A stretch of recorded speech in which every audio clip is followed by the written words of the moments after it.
Good morning, I'm Ryan Bache with headline news on CNC3 and the TBC Radio Network. Lawyers for businessman Dominic Hadid and his wife Genevieve have been given a day to review police records tied to their arrest. Their habeas corpus case came up before Justice Frank Sipasad, who questioned whether the matter was now academic after Homeland Security Minister Roger Alexander issued preventive detention orders under the state of emergency. Senior counsel Douglas Mendez argued the couple believed they were facing a routine police probe and were not properly told their detention fell under emergency regulations. He says the team wants to inspect official records before deciding on litigation. The Hadids, along with a relative identified as Star Sabga, were detained last week in a probe into an alleged plot to kill government officials. They remain behind bars under PDOs that last through the SOE, which ends in mid-September. The head of the Criminal Bar Association is this morning expressing shock by news of a police investigation involving a magistrate, describing it as an unprecedented development in recent times. Senior counsel Israel Khan tells CNC3 News that the alleged probe could damage public confidence in the judiciary. The investigation centers on allegations that a magistrate accepted bribes in exchange for favorable rulings. Police are also examining financial transactions, including bank deposits, as part of the probe. Khan, however, warns that the judiciary should not publicly defend itself while investigations are ongoing. Khan stressed that the magistrate is presumed innocent until proven guilty in court, but warned that if the allegations are substantiated, the fallout for the judiciary could be severe. We'll bring the judiciary into total disregard, and people may be wondering that whether other magistrates are doing the same thing. So it definitely will bring the judiciary in a bad light. So let's hope if that investigation is true and there is evidence, we will definitely charge a particular magistrate. PNM Deputy Political Leader Sanjeev Budu has rejected assurances from Homeland Security Minister Roger Alexander that there is no political interference in the issuance of preventive detention orders. Budu argued that the state of emergency regulations give the Homeland Security Minister sole authority to issue preventive detention orders, effectively placing the power to detain citizens in the hands of the executive. Budu said the detention of businessman Dominic Hadid has heightened fears within the business community over who could be targeted next, warning that Trinidad and Tobago is facing what he describes as a constitutional crisis. The PDOs are given on the request of the police, so it has to be approved by the minister, but the request comes from the police. So he is right when he talks about the process with respect to that. Stay tuned for another news update at the top of the hour and for comprehensive coverage in our midday news and our major newscasts at 7 p.m. on CNC3.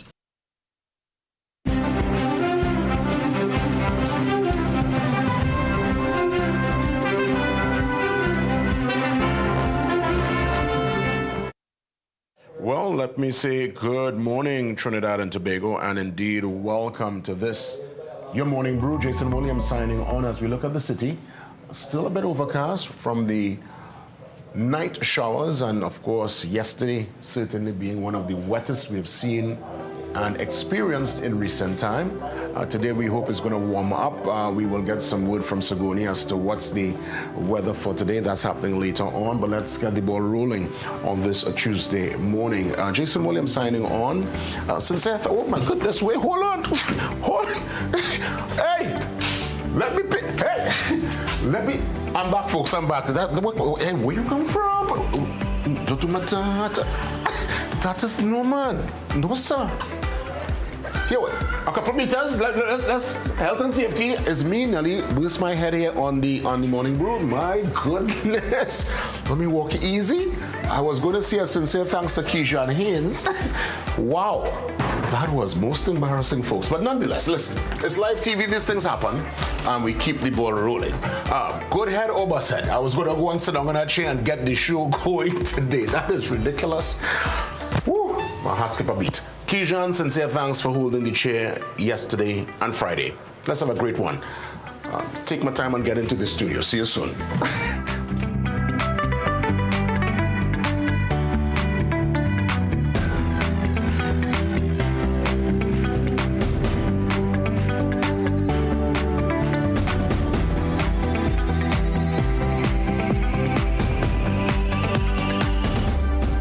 All right.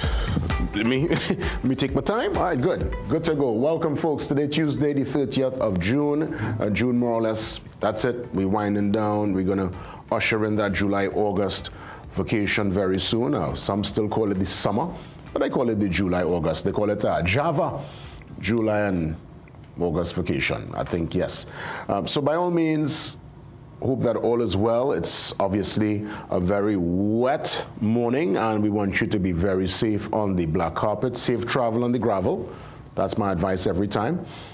In that regard, Sergeant Batson from the TTPS, the road safety officer, he is charged with that responsibility to give us the tips and remind us of what should be the conduct on the said black carpet on the road. He's stepping in this morning. Very timely discussion. Also, Vivek Sharon, he's going to step in to treat with a very important talking point where we are going to dive in regarding business confidence under this SOE and some of the detentions. Of course, he's the chairman of the CRBC. That's what's carded for the first hour. On the other side, our regular segments, Digipreneur, Conversations on Cancer, and we feature a really amazing entrepreneur who is making waves and bringing beautiful seminar conference kind of situation to the masses that will happen inside the last hour, and I'll give some details momentarily. Let me get to the seat because there is lots to unpack on this Tuesday morning. Let me go back to the front page. Blue Waters reassures staff. They had a meeting yesterday. I heard the mood was very somber. All this in light of, well, at least their boss, the big man, he is still detained, and well, the staff there with this big meeting, the promises were made concerning, everybody's job security. Again, as owners remain jailed under the preventative detention orders. From what they're saying is that the business will continue to go. They were asking questions up until news time yesterday. I was watching to hear any particular comments from some of the other business interests. And hence the reason I think we're having a nice timely discussion with Vivek Sharon this morning, not so much pertaining to this particular case, because obviously with it now before the court and being played out in the public domain and up for public contemplation, one needs to be very responsible. I've done this all the time, whether it's this case, even the case, most big cases, really and truly, the mandate is for us who sit on a particular seat here as media practitioners to be very mindful. You don't want to prejudice a particular case, and I guess this goes across the board. So we won't go into any particulars per se, but I want to touch on the mood and what's the business community feeling at this point in time.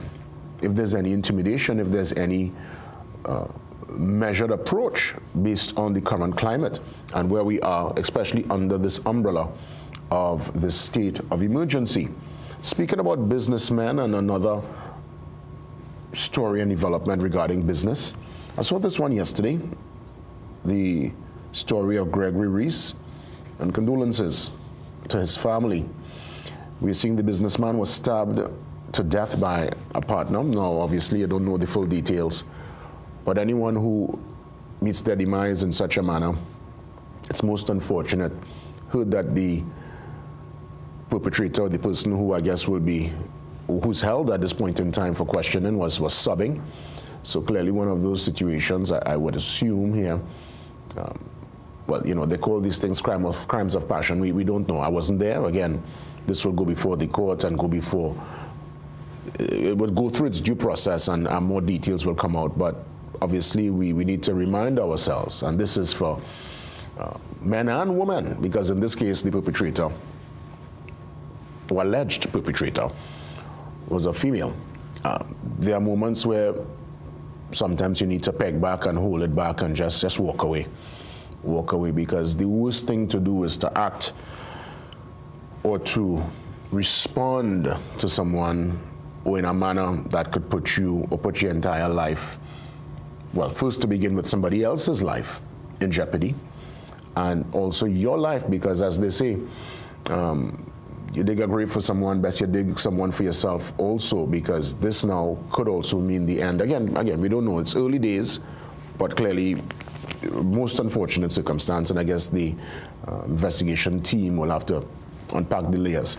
But this one indeed grabbed a lot of people's attention yesterday, and again, it speaks to business and the climate and what's happening. And this is a bit different, obviously. Again, we don't know the full details, but we extend condolences in that regard. I'm looking at, of course, other developments here inside the Trinidad and Tobago Guardian. And there's one of a particular magistrate, or at least there is this claim that a magistrate was, well, taking something under the counter. You know, you heard Israel Khan and others giving commentary on that particular situation. Again, magistrate probe, a probe into the judiciary. And, you know, this is, you know, sad to say, when we look at the Guardian this morning, we could see in real time, it's nothing new. There would have been past investigations and past situations involving senior magistrates. We're talking here from back in 1987, a magistrate by the name of Patrick Jagasa, Chief Justice investigation here, traffic magistrate situation here, right? 2009, a 2014 case in the industrial court, and a 2018 case in the High Court. So even those who are supposed to be beyond any rebuke and supposed to follow, I mean, when you're talking a judge and a magistrate, they're human beings too, right? But at the same time, they're supposed to uphold at all moments the letter of the law, you know, beyond rebuke. They're supposed to be, I mean, when I tell you, sparkling clean. And that's not the case all the time. The most, and I would imagine the majority, are stand-up men and women. But for those who drop the ball, it's a stain, a serious stain on a process that many already question. So that particular story develops here on page 8. We are to the back page on this Tuesday morning, a wet Tuesday morning, and it's World Cup action. If we get time later, I'll probably go into a little more detailed commentary, but I could safely say, based on the results yesterday in this knockout round, the World Cup continues to throw up some curveballs. Now, Brazil got past Japan, but Japan were looking good for most of it. But then Brazil really stepped up the gear. The samba found its rhythm. The carnival, as the commentator said, found its heartbeat. And Brazil were able to win 2-1. The big surprise yesterday is indeed Germany are packing their bags as we speak on their way back to Deutschland. So Germany, they've been knocked out by Paraguay. And last evening, late, almost into the wee hours of this morning, it was 5 a.m. in Amsterdam. It was about 4 o'clock in Morocco. A.m. Morocco beat Holland on penalties, you know. Yes. I know folks like Mr. Shagonas and others who support Holland are probably feeling a kind of way this morning. But when we open the lines later, we'll get a chance if you want to expand a little bit more. I don't want to take up much more of the time because I want to get to Vivek Sharan and that conversation immediately. Let's head to the brief on this Tuesday morning. And what we're seeing here, well, graduates urged to protect mental health.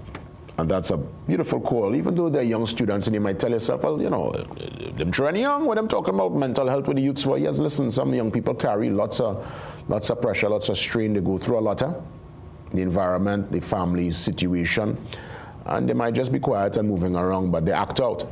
So I think it's an important conversation to start with the youngsters, and we commend all those who were there at the Achievers Banquet Hall for the graduation of the top school here, right? Standard 5 teacher, students, and this is of course for the San Fernando TML Primary School. Good school from what a matter of fact, well, I mean, listen, every school will have their particular moments to celebrate and they will hold on to their values, but I've heard only great things about the TML there in the Southland. So good morning to the principal and the administration for keeping the flag flying high, the standard to a particular level. Before we take the break, I want to say condolences to the family of Oscar B.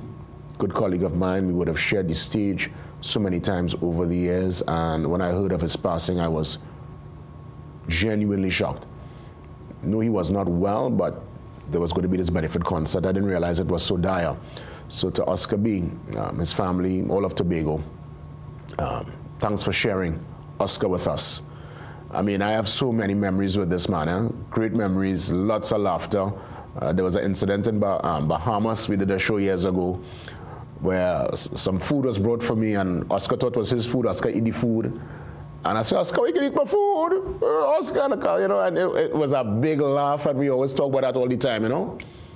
When I tell you, a consummate performer, Oscar will go to any corporate function and mash up the place. He's singing old school, R&B, disco, dancehall, reggae, soca. He was a walking library in terms of music that he would have internalized and memorized. Boy, Oscar, boy. 57, you know. Rest in peace, Oscar, and thank you for the contribution. Let's get ready. We take the pause. We come back. Vivek Sharon joins us for a very important conversation regarding business confidence under the state of emergency.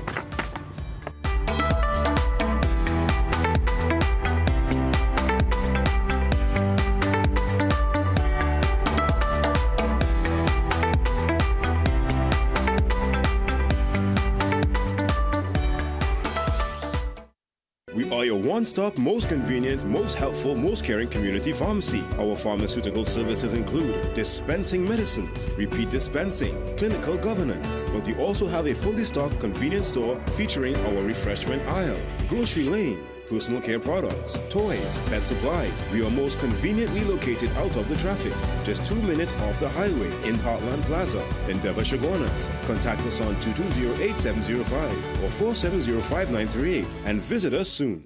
Magical Expressions Limited is the largest local importer and distributor of fresh cut stems, offering the widest range of beautiful flowers at the most affordable prices. Call us today at 701-6488 or visit our website to order.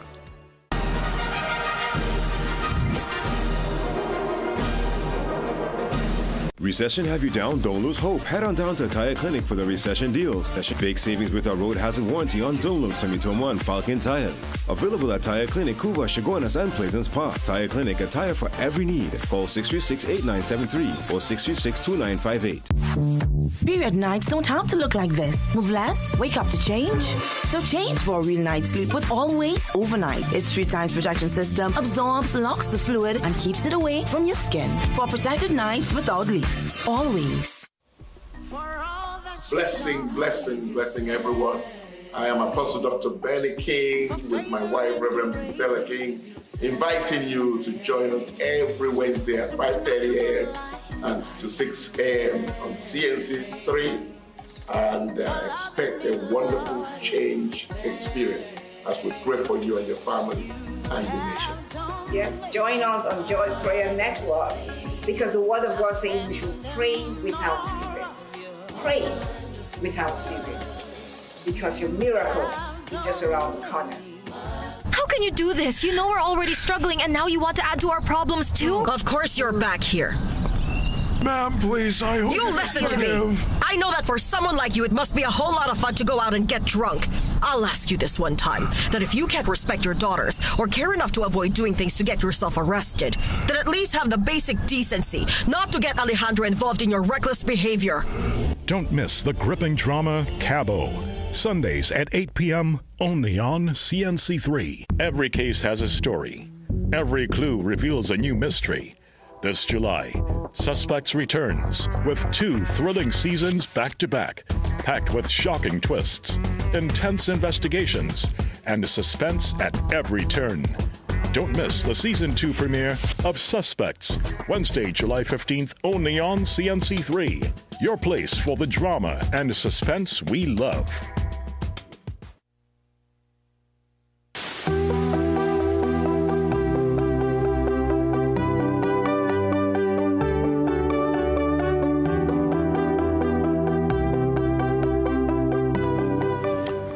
Vivek Sharon joins me. As always, a joy to touch base with Vivek. It's a Tuesday morning, very wet outside there, Vivek, and of course, you're coming in as per usual, wearing your hat as chairman of the CRBC, and I think it's a timely discussion that we will unpack this morning. But firstly, good morning to you. Welcome as always. Good morning, Jason. Thanks for having me on, and good morning to all your viewers.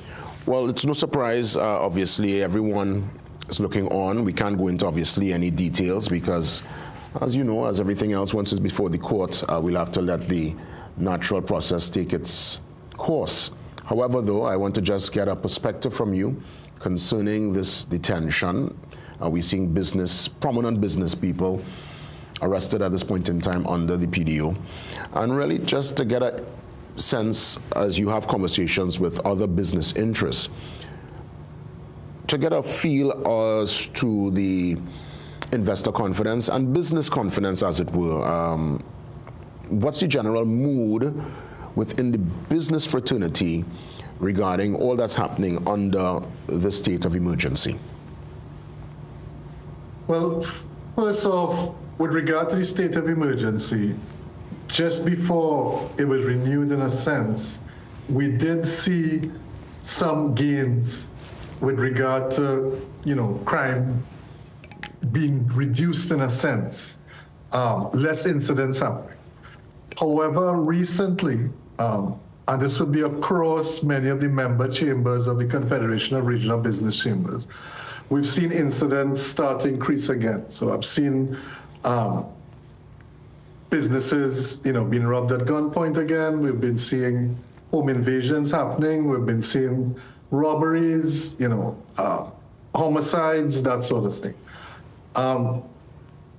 From the police perspective, I'm sure they look at it from a data perspective. So from a data perspective, if you're looking at it statistically, what they may have seen would have been a dip in crime figures. But between the dip and an actual statistical note of significance, we would have what is called a trend. So the trend would be where numbers rise with regard to criminal incidents.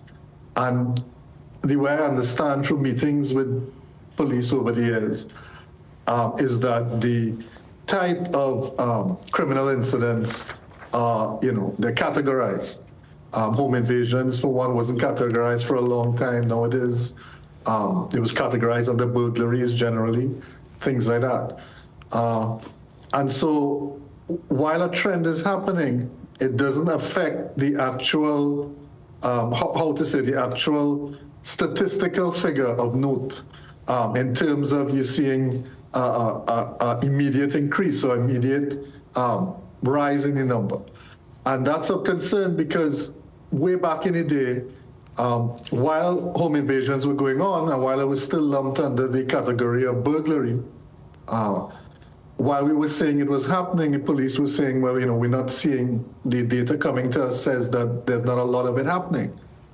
But then the reason for that, it was happening broadly across Trinidad, widely across Trinidad and Tobago.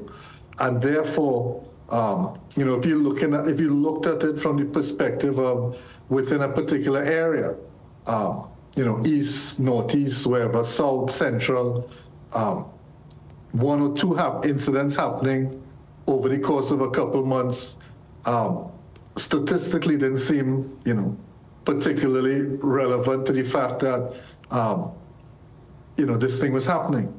But it was happening. And so now that we know for a fact that, we're seeing these burglaries and things happening, and again, and robberies and so on starting to happen, violent crime, in a sense, it's important the police take note of it. I think the police have been handling some things definitively. There have been 2 cases of home invasions recently. I think one as a couple of days ago, even yesterday, where the police catching the assailants in the act of doing it and encountering, resistance or a threat of resistance or something like that dealt with it in a conclusive manner. And indeed, Vivek, and I mean, obviously, we look at even what happened in Tobago with Batman trying to take the ATM using a backhoe, and we have seen, that kind of crime and criminality being dealt with under the state of emergency. But what I want to get to is the business interest or business titans at this point in time going to be a bit measured with their utterances, because we are seeing where, yes, people would have been detained for crime and criminality, but again, everything must be evidence-based, and we don't want to go down into the nitty-gritty of this particular matter, but based on what I'm seeing in the public domain, it's really utterances and a plot, as it were. So based on that current climate, do you think business interests will be extremely measured in terms of the utterances or even criticism towards the powers that be? All right, so you want to get to the elephant in the room, which is the current detention of Mr. Hadid. The thing that everybody wants to know about and nobody's really talking about. The fact of the matter is that my concern about that is it brings to light the gravity actually of what the detention orders are under the state of emergency. And these are detention orders in a sense that we as a chamber have supported, and we've supported it, we felt, for the right reasons. We've supported it because when it was, we felt it was necessary when it came to gangsters and reducing the amount of killings on the streets out there. Simply by the fact of taking somebody out of commission meant that an act of crime could it could be stopped, as it would. With regard to the very current detention of Mr. Hadid, I know Mr. Hadid and his wife. Mr. Hadid, and I think many people do, he's a prominent businessman, successful businessman, run Blue Waters. I mean, everybody knows Blue Waters. I think it came as a shock to us and to everyone else when he was detained. How does a businessman, in a sense, go from being a very successful businessman to facing a possible charge of conspiracy to murder? Nobody knows. I don't know.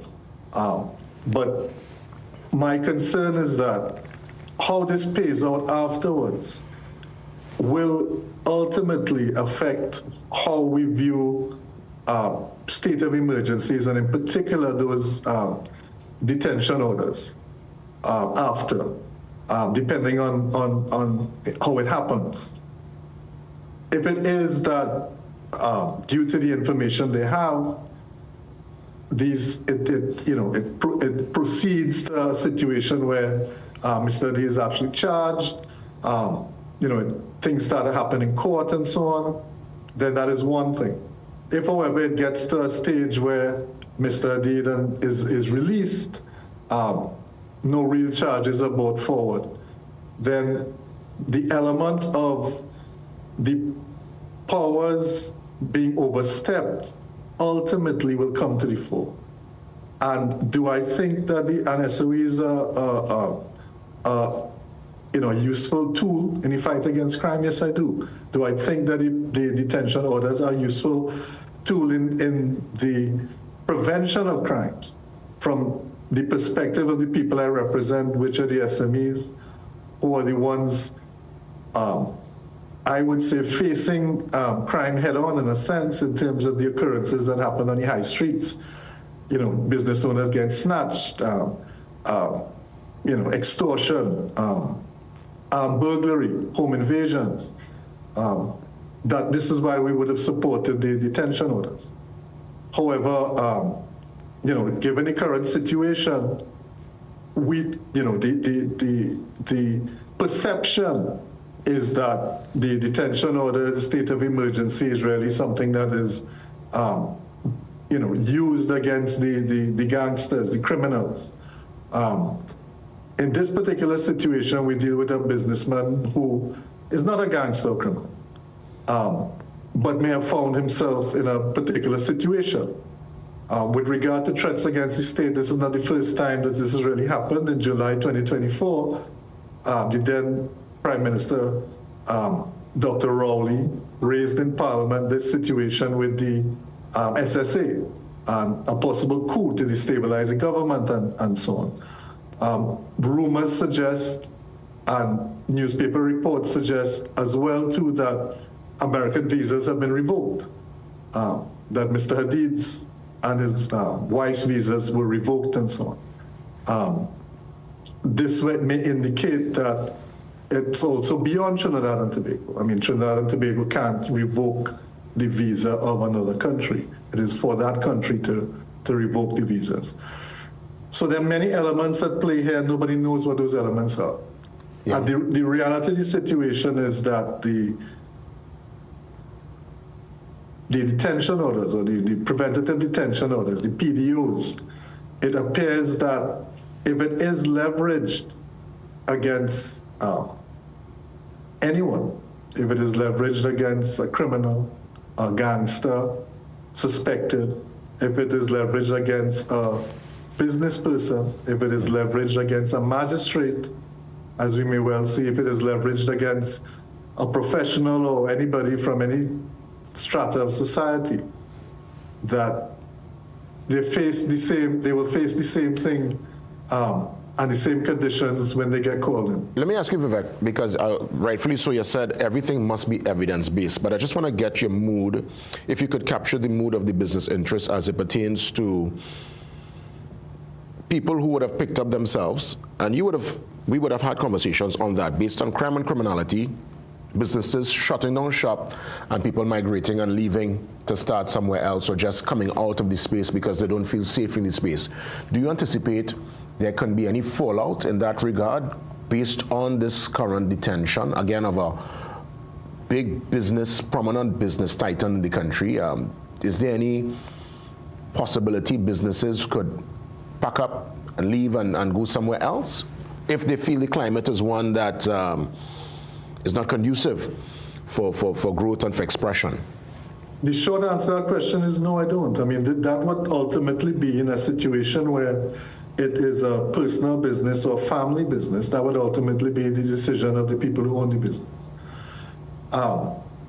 My thing would be that if you have a very successful business, if you have,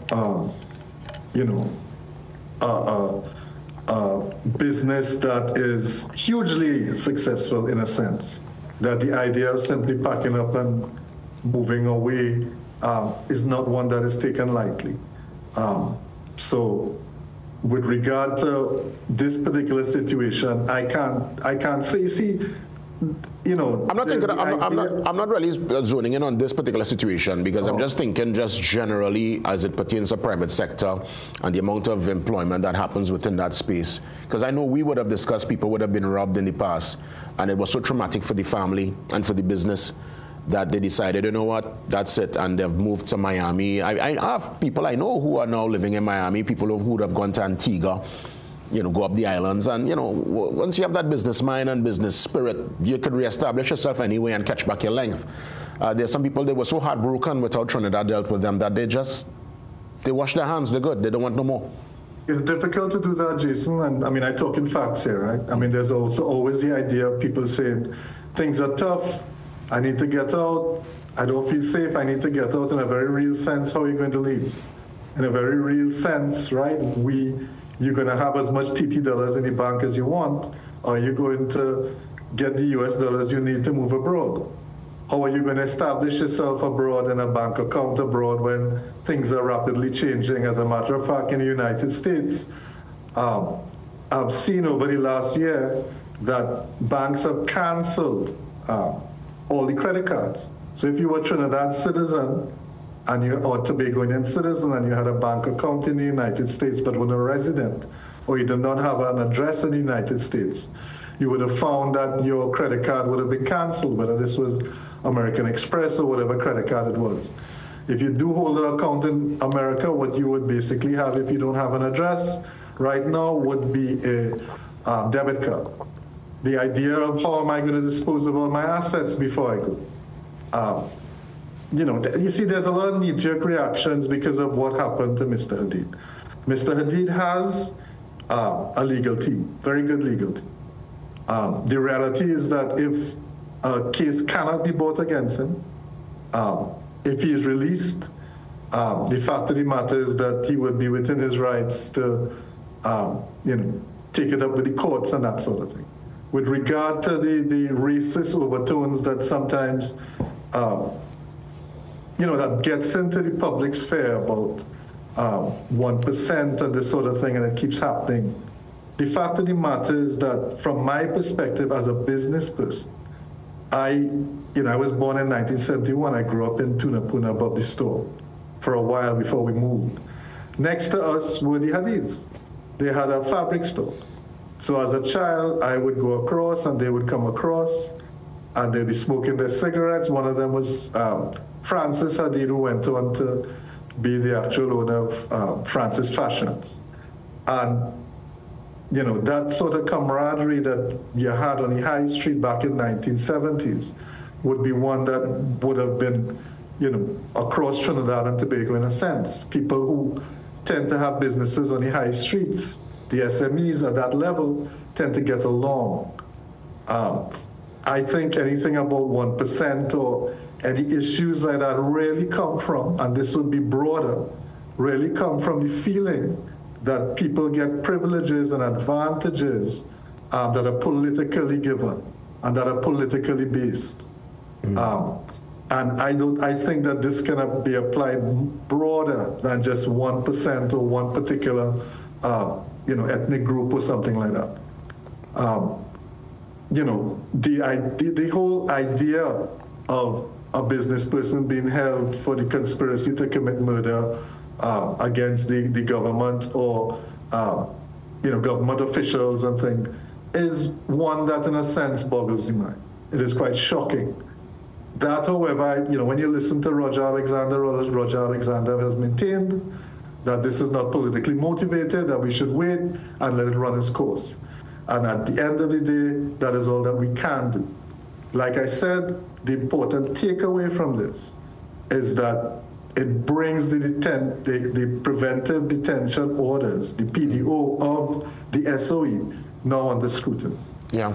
Now that the gravity is, we see in a sense when we thought that one kind of person alone would face the consequences of the PDO. We see now that anybody can face it. And in a sense, I do believe in the state of emergency in preventing crimes, because as a member of the SMEs, we have been the ones that have been feeling it, the effects of it for a very, very long time, because we are open to the public and we are on, we just walk in the door and you're there, right? And we've been facing it in our homes. And so the idea that, now that the PDOs have come under this kind of scrutiny in a sense, how things transpire in the future with regard to its usage and how people feel about the SOE and stuff like that. And indeed, Vivek, I think what we'll do as we stick the pen, we will monitor.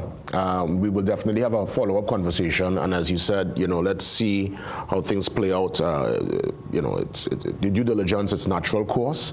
But I want to thank you as always, Vivek, for coming on, for being so frank, for sharing some of that history too from growing up in Pune on the main road, sharing with us a little bit of your foundation and history. And let's touch base soon, Vivek.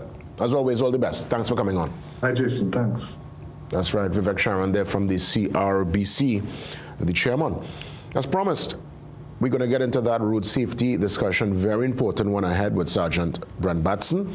He joins me. See you soon.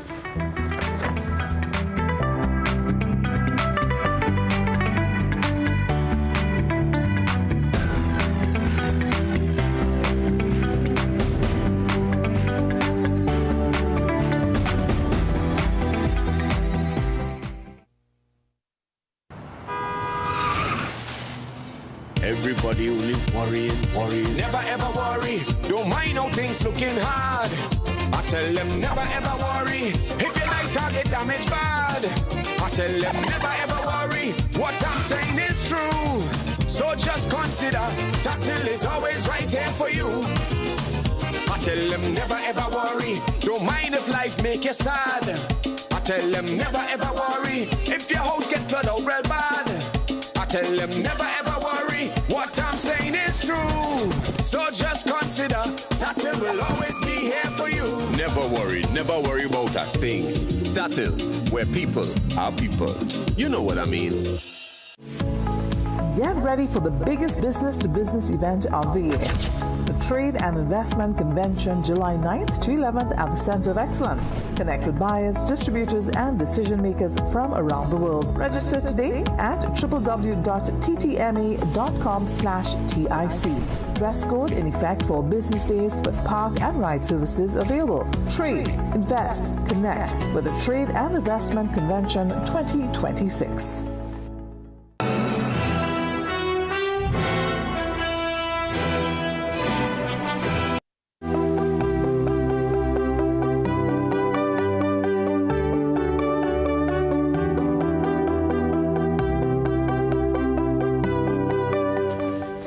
TTPS Road Safety Coordinator Sergeant Brent Batson joins me on the phone line this morning. Road safety, especially during this rainy season, and we saw yesterday and experienced this morning the realities of driving in the conditions, the wet conditions, and people are still, unfortunately, for some reason, Sergeant Batson doing the most out there on the black carpet. Good morning to you and thanks for the time. Yeah, good morning, Jason, to you and the viewers. Good morning indeed, Sergeant Batson. Is there going to be a heightened presence by yourself and your colleagues based on the rainy season and the unfortunate possibilities that could happen in a wet season with wet roads, with smooth tires, and the way that people still conduct themselves regardless of the conditions?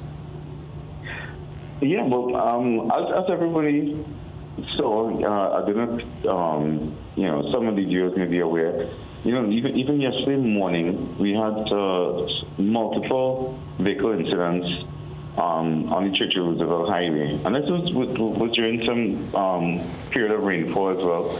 We had a 5-vehicle crash on the westbound lane. Later on in the evening, we had a 3-vehicle crash. And then we had an incident, I think, on the southbound where a vehicle lost control.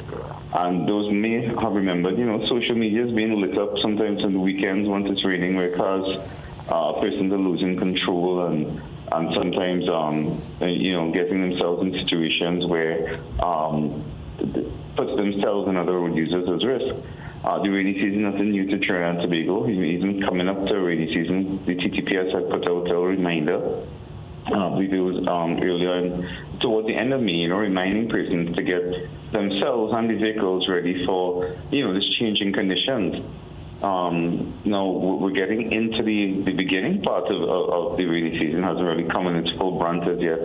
And it seems persons still haven't really adjusted to these conditions. I'd like to take the opportunity to remind everyone that there's some key things that are critical for driving safely in these type of adverse conditions, especially wet roads.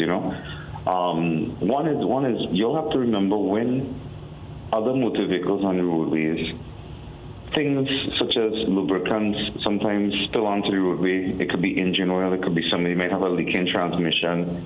It could be a truck that took a corner. He had a full tank of diesel, and some of the diesel leaked out the corner edge because the filler cap was loose. And as a result of that, these things spill onto the roadway. And when even light rainfall happens, remember, it moves oil to the top of the roadway itself.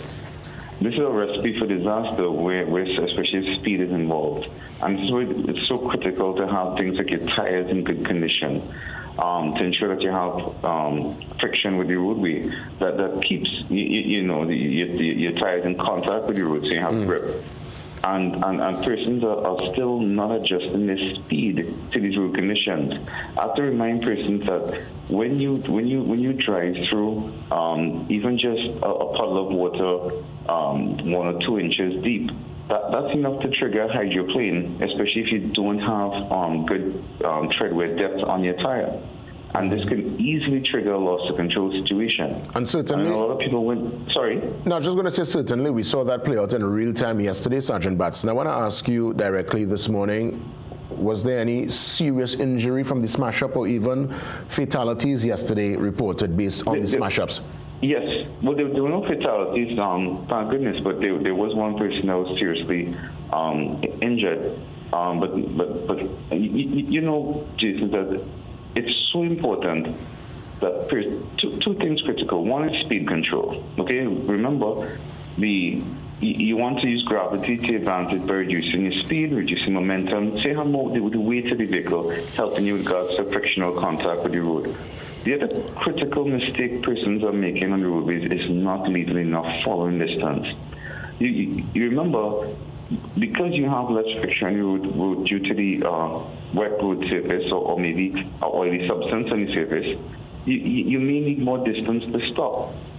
As a result of that, you have to increase following distance. Persons are still staying too close to cars, especially on a wet road. So it's critical, person, to reduce the speed, increase your following distance. And we always say the best practice, like if it's heavy rainfall, put your headlights on, not your hazard lights, because that can confuse drivers on the highway, when especially if lane changes occurred. But your following distance becomes a key part. Because I always have to remind persons, Jason, when you've seen something happen, let's just say you saw a car in front of you spin out and lose control, you still have to stop the cars behind. They haven't seen that as yet. So by having a safe following distance, you have time to try and communicate to the drivers through brake lights, and even if you have to, stick your hand out the window, but nobody's doing that anymore. But try and catching the rear driver's attention to let them know, hey, something's happening ahead, and that will reduce the chances of persons stopping suddenly, and then lead into loss of control situations again.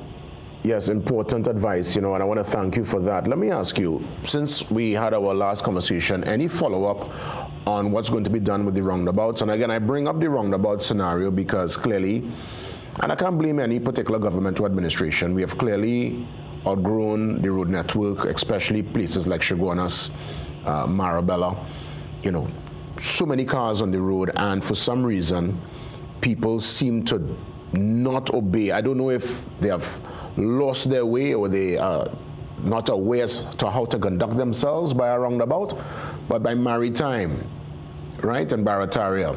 Chaguanas by Price Plaza. It's a great example. Mount Hope by TNTech and Arthur Lockjack is a great example. Again, Mon Repo. And the reason I bring this up, the tooling roundabout. Yeah, the reason I bring this up so much, Sergeant Batson, I believe there needs to be a presence every single day, regardless of the weather conditions, in peak time to conduct the roundabout, because it's going to get to a place of violence.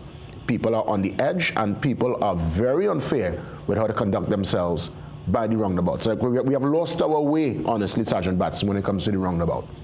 What's the plan? I'm so glad you mentioned that, Jason, right? So let's just separate so we can just touch on that topic quickly, because, road rage incidents can quickly escalate from just verbal to physical very, very quickly. And I understand what you're saying, having enforcement presence there to try and regulate the roundabout to decrease the chance of persons being, one, a collision occurring, of course, worst case scenario, and two, just the traffic management of persons congesting the roadway and preventing other persons from using it freely. Because I always have to remind persons, when you block intersections, this is supposed to be a traffic flow device. And we always remind persons, what's the rule with all intersections? You do not enter the intersection unless it's clear to exit it from the other side. If the traffic is already backed up in the junction, sometimes in town you still see some of those yellow boxes, and you have to keep the intersection as clear. But I want to remind everybody, because you mentioned it, that please remember, folks, when you're approaching a two-lane roundabout, the best practice is you keep in the left lane if you're taking that first or second exit. You cannot be in the middle lane and then attempt to go straight. You cannot be in the outer lane and cut across drivers that are going straight at the roundabout. You're in the incorrectly. So lane occupation is such a critical part of roundabout to work correctly. And I believe some experienced drivers know this, but there are some others, honestly, Sergeant Batson, who have no idea. And I really feel sorry for the new drivers, those who would have received their license within the last year, now gaining the experience. Because even for a seasoned campaigner like myself, driving by the Price Plaza roundabout in Chaguanas, it is very intimidating. You literally have to stick. It's almost the culture there. You have to stick out your nose and just hope you bang somebody and hope for the best. And it can't be that way, and I believe there needs to be a serious presence, Sergeant Batson. No, you're quite right. And I don't know if you remember a couple months ago, the traffic wardens were there to try and assist at the roundabout, both at Price Plaza and the other, on both sides of Price Plaza. Remember, there's one on the southern side and the northern side as well. So I'm just really impressed because I haven't seen them as much as before. I'm hoping it's not the rain because, we have raincoats and umbrellas to help deter that.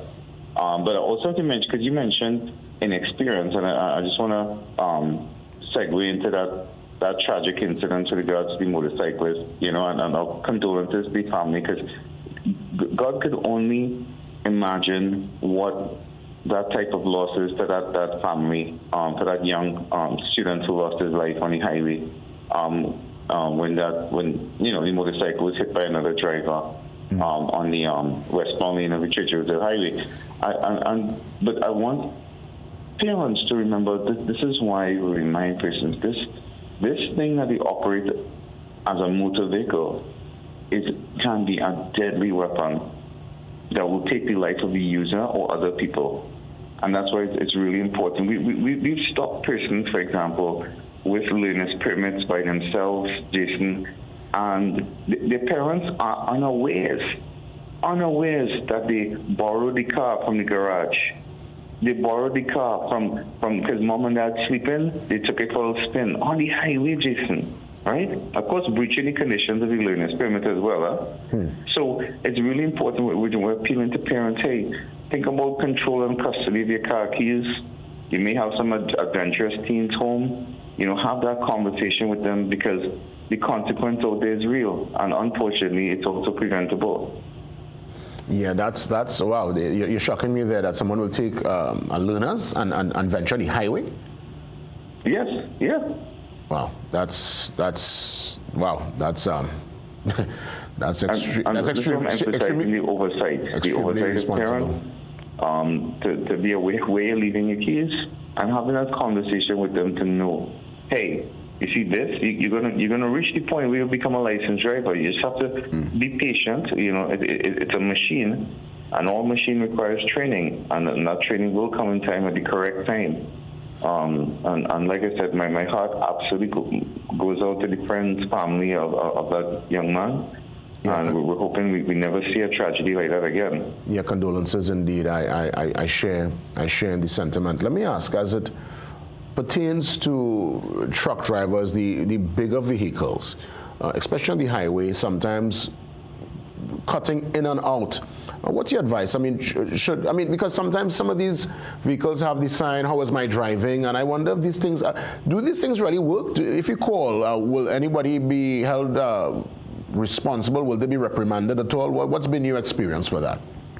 Well, my experience with it, those are what they call fleet management tools, where the fleet dispatchers are able to get some feedback on the driving standards of the operators of those heavy vehicles. So, for example, a lot of the bigger fleets, for example, in the oil and gas industry, it's mandatory for them to do training such as defensive driving for truck drivers and any commercial vehicle doing business operations. Why? Because remember, if a truck has accidents and they bring in cargo and they bring in equipment, it's going to affect business continuity.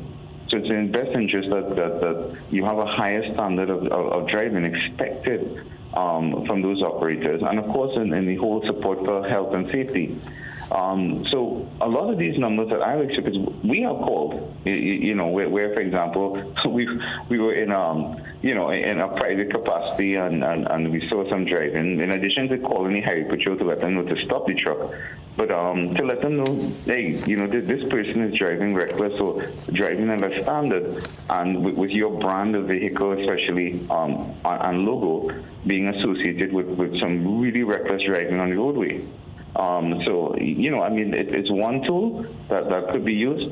In a lot of other cases, GPS is another tool where fleet managers are using the ability to not just track, but use what they call telemetrics to look at how the driver is driving. They can check the speed, they can check the acceleration, the deceleration, even the G-force and how hard they're applying the brake pedal. And I also want to mention, Jason, is that, what we've seen and what's been helpful to us, if you notice, is dash cam footage.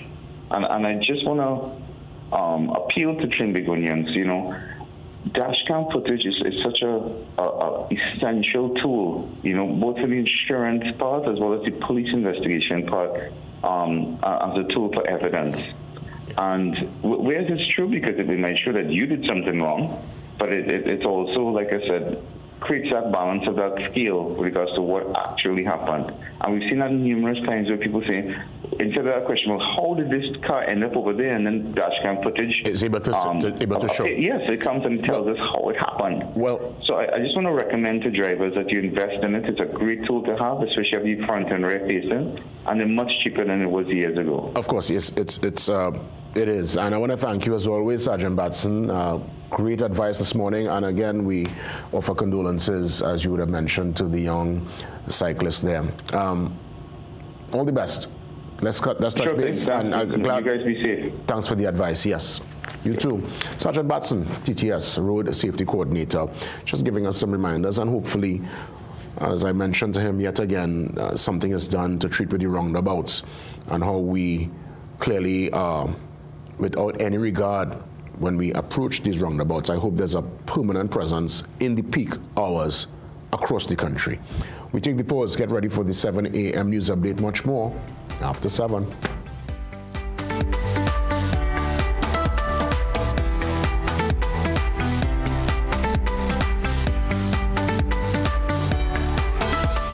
Gaming Express Limited is a premium importer and retailer of the highest quality brand name electronics. We stock the widest range of PlayStation, Nintendo Switch, Samsung, and Apple devices and accessories. Visit us at Shop 52, Level 2, Gulf City Mall in San Fernando, or contact us by phone or WhatsApp message at 687-7480 or 301-9797 or 798-1280. Like our Facebook and Instagram pages for updates on products and services. Mom, Dad, this is Trevor. Hi. He's no Kieran.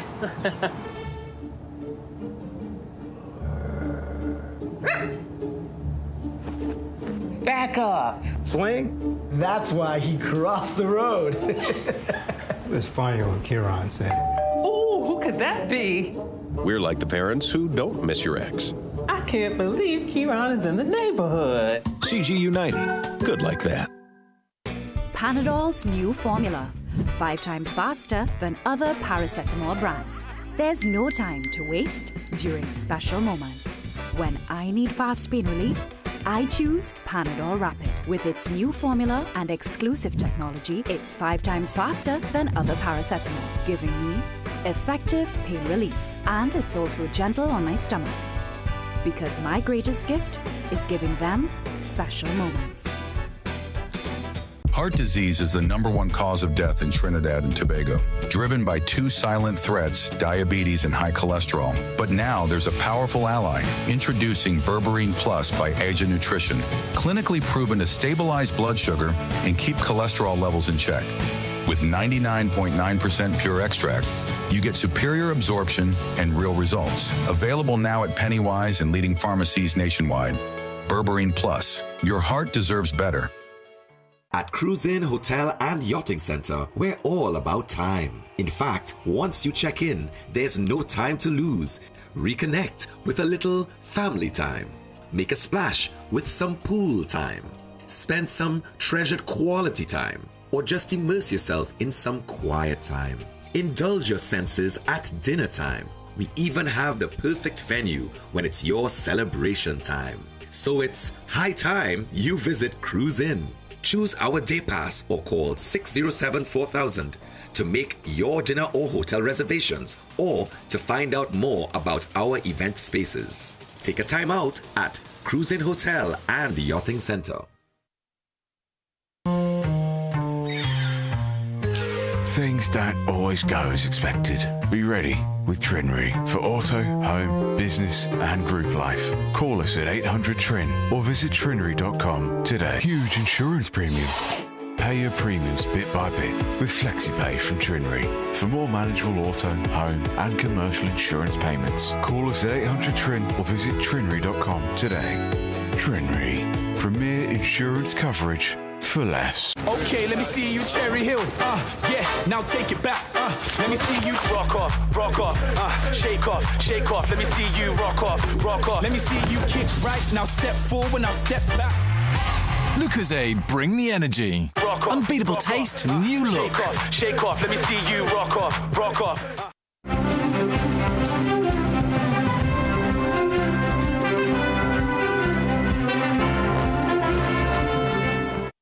Good morning, I'm Ryan Beachy with headline news on CNC3 and the TBC Radio Network. A 46-year-old businessman was stabbed to death after getting into an argument with a woman he was in a relationship with at a Chaguanas home on Sunday night. Police said Gregory Reese went to the home of the woman at Oak Avenue, Woodford Garden, sometime before 7 p.m., and they got into an argument during which Reese was stabbed in his chest. Residents called the police and an ambulance as officers on patrol responded. Reese was declared dead at the scene. The 25-year-old woman has been arrested and remains in custody. Reese was the manager of Trinidad and Tobago Dental. In 2017, Reese was charged with fraud and obtaining over $1.4 million by false pretenses. Bandits are using new tactics along the Beetham Highway, and police say they're stepping up patrols to stop them. In the latest case, 3 people were robbed after pulling over on the eastbound lane to check damage to their van. They told officers another driver demanded they stop, and once parked, men from Beetham Gardens rushed in, stealing cash, jewellery and a cell phone. Police in the Port of Spain division say while robbery numbers haven't increased compared to last year, they're aware of the trend and are deploying units to both sides of the highway. According to the Crime and Problem Analysis Branch, there have been 127 robberies in the division so far this year, the same figure recorded up to June 22nd, 2025. The Police Service Commission says it will soon give its rating of Police Commissioner Alistair Guevara now that he's officially 1 year into office. In a brief interview with CNC3 News, Commission Chairman Dr. Wendell Wallace says the Commission will soon answer all questions pertaining to the top cop's performance. The Police Commissioner had a year probation after being promoted in June last year. At the end of the first year, Guevara said he was not going to rate himself and left that up to the public. When contacted, former Police Commissioner Gary Griffith says the proof of Guevara's confirmation is in the public opinion. I would not want to give a grade for the commissioner. What I think it is for the public to do so. I recall when I left as Commissioner of Police, public trust and confidence was almost 60%. If now it is less than 8%, how the public measures the performance and the grade of a Commissioner of Police is the important thing. Not the view of the Prime Minister, not the view of previous commissioners, not the view of politicians, the view of the public. And if public trust and confidence is now less than 8%, when it is you are the same police officers when public trust and confidence was almost 60% a few years ago, something is wrong. Stay tuned for another news update at the top of the hour and for comprehensive coverage in our midday news and our major newscast at 7 p.m. on CNC3.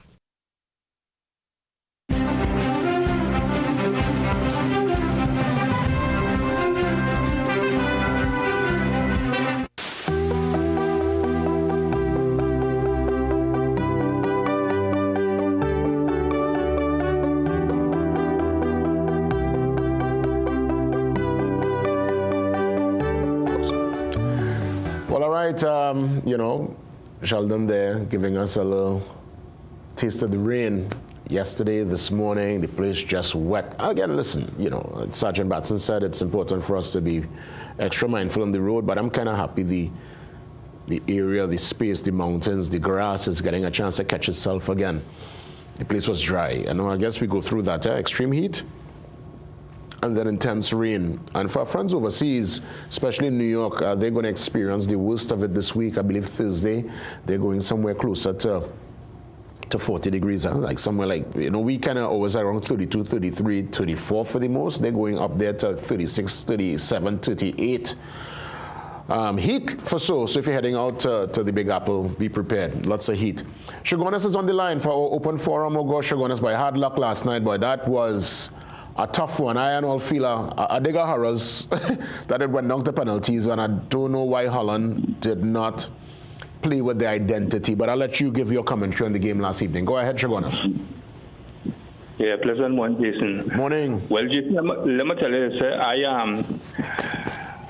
I take comfort in the fact that they went out to a good team. Understand what I'm saying? They went out to the African giants, as they say right now, the African champions right now, right? And they didn't play bad, but I believe that they could have done much more. Understand what I'm saying? I believe that they could have done much more. Nonetheless, somebody had to win, and somebody had to come out on top, right? And better fortunes next time, you understand? But yes, really and truly, there was two giants going out in one day, Yeah. But you see, out in one day, Germany, who is even a bigger giant. Yeah, well, right? Two giants going out in one day. That was shocking. That Germany, Paraguay, that one was a shocker. Yeah, right. But I believe. Let me tell you this.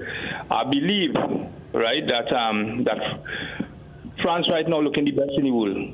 They're looking the best in the world right now. We'll see how it goes from here. Right? This World Cup is who wants it on the day. I realize it's who wants it on the day. Anybody could, or the giants could fall. So nobody right now, to me, this could be anybody's World Cup at this point in time. Because look, Brazil scored first yesterday. Not Brazil, Japan scored first yesterday. Yeah, scored first yesterday. And so, right. But anyway, Jason, what I want to say is that relevant to all the work that the government is doing, I believe seriously that some people are under pressure out here, right? But we could do much better than we're doing right now, right? And even though that might be under pressure because certain things are not the way it used to be, I believe that the government has something good in store, right, for the country, right? Again, we cannot rate them just by 1 year and 2 months. No, we can't rate them by that. We have to give them the whole 5 years, and then we could say that, you know what they say that they would have done, if they did it or not, right? You can't build Rome in 1 day, right? And a lot of people outside there saying that, hey, they say this, they say that, and they ain't giving this, they ain't giving that. But how much did the PNM give for 9.5 years? How much did they give for 9? And all this stupid talk, people talking about a quarterly review and a yearly review. It had that under the PNM. It had that under the PNM. It had 5 years, which is 60 months. It had any 15 months, any quarterly under the PNM. Come on now, man. Let us be real now, all right? I believe that the government is doing it best. I don't necessarily agree with every single thing that they're doing, right? But let we hold fast, right, that good things lie ahead. Understand what I'm saying? And people get up because all they could do better than all they're doing right now in life. Thanks, all they take responsibility for what it is all they're doing. Have a good day, Jason. All the best, man. Thanks a lot for checking in. I'll give some of the games for later on towards the end of the calls. Let's head to San Fernando. Sando, you're live. Well, I'm not going to talk about football. That's a different topic. But this is something that's bothering me. Go ahead. When you go to the supermarket or to the stores or so, and you have to purchase, when you have to pay, it's $10.99 or $1.95, whatever, the 5 cents and the 1 cent. You're not getting any change, and this adds up. Look at it. You have to think about the small man. It's a merchant who's, think about how many persons. If you have 10 people going in there, it's adding to them. What about us? That's just my thing about it. Remember, Sando, remember they would have removed the 1 cent piece and the 5 cent piece, and I mean... Yes, they would have. Yeah. But when you go to the store, you still have to pay that, and you're not getting a cent change. No. All right, Sando. I hear you. Thanks for checking in. I mean, listen, it's open forum. Everybody is entitled to express themselves, and Sando did exactly that. She's feeling her way because she's looking at the maths from the angle of the store owner, the supermarket. They're going to hold on to this 1 cent, 5 cent piece by the hundreds. So it eventually is going to add up. I guess she's looking at the maths. Who's Oh, Pleasantville. Thank you, Sheldon. Pleasantville. Good morning. Morning, Jason. Welcome. Yeah, hard luck for sugar owners, but I want to inform sugar owners that Germany is not in the first 10 of the FIFA ranking in the world today. Where is Germany now in terms of ranking? For real? I don't know where they are, but I know Netherlands, I think it's 6, and Morocco, I think it was 7. Oh, Germany fall. Okay. Germany fall from the grace. Germany is not a powerhouse anymore. So you see Italy, four consecutive World Cups, they haven't qualified. Yeah. So I believe it's interesting. The World Cup has shown on all of the patriotism around the world, and it's very well attended, and people are tuned in, and I believe I'm looking for it to go to the continent this year, because France, anybody in this knockout stage can get knocked out. That penalty kicks situation is very, very real for a lot of teams. But what I want to address, Jason, is that this PDO, and I seen where a magistrate, all of a sudden, he appears, his name wasn't called, but I see Mr. Prakash Ramada, I see they start to circle the bandwagon, what these people in these fraternities usually do to protect one another. But I'm seeing where I'm saying if someone is presumed innocent until proven guilty, the way they treat these people in society, because they are some 1%, but they seem to be some people, some community that you don't think what power should look like, so you go after them. The way they are treated, that is not the way you treat people who are presumed innocent. The conditions that they were put in when they were kept. If you issue in PDOs, you don't hold people at a police station. Okay, so I'm glad that the magistrate has sent the judge has sent for the station diary to be looked at. You do not treat people and house them in those conditions that they were housed. These people are citizens, they're worthy citizens of this country, like everyone else. So that to me, Jason, we are seeing where you make everyone afraid that if you don't do what they want, that you might be next. And this is the type of governance that we are seeing in this country, and it has to be condemned. Thank you. All the best, Pleasantville. Thanks for checking in. Jail. You know what? Let me head to Valencia, and I'll give some commentary on what Pleasantville said in a few. Valencia, you're live. Go ahead, man. Hi, good morning. Welcome. Excellent topic this morning. Something for the officer. 3 quick little points. People going down the highway. Now, it happened in southbound lane, eastbound lane. You're going into Port of Spain. People are driving slow on your right lane, 50, 60. They would not move. Now, sometimes people might have a little emergency. They should keep the right lane and keep left except when overtaken. Second point, roundabout. People really need to learn to use a roundabout. Who on the roundabout have the right of way. Thirdly, La Hokata. People come out of La Hokata Rima, and they swing straight from the shoulder to the left lane into the right lane. One time. They don't take the time and merge anything like that. Okay, so by the Lokata lights? By the Lokata lights is what you're talking about, yeah? No, not the Lokata lights. Coming after Lokata lights, coming out of Lokata itself. Not the lights. Yeah, so people... When they come out of Lokata, it have a little lane there, right opposite the university. Right, yes. Right. So from Laokata, I don't know, them feel like they have to get on this right lane. I don't know. Now, most of the accidents I see right in front of us is people trying to overtake on the left. Now, there's always a blind side in your mirror.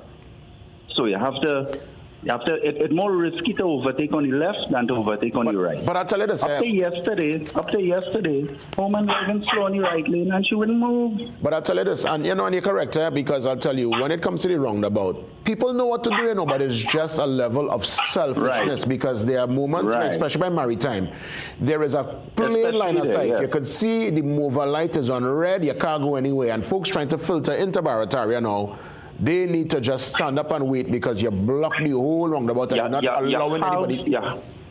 You have to wait at the roundabout. Who on the roundabout have the right of way?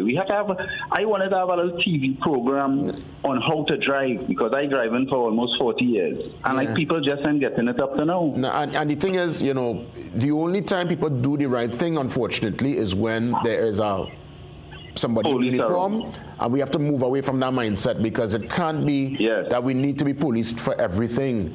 I just tell them that they're driving slow on the right lane. That's a $2,000 ticket. And sometimes the police driving on the right lane and reaching behind this person and overtaking them on the left, they wouldn't tell them move. They have to step up on that. It's a nice ticket to give them, $2,000, keep left except when overtaken. Thanks for sharing. Yeah, thanks for sharing. I mean, I have a real issue with the roundabout, and I'll use the chair, I'll use the office to continue to press for the powers that be, the authorities, TTPS, the traffic wardens, to be there. They need to be there.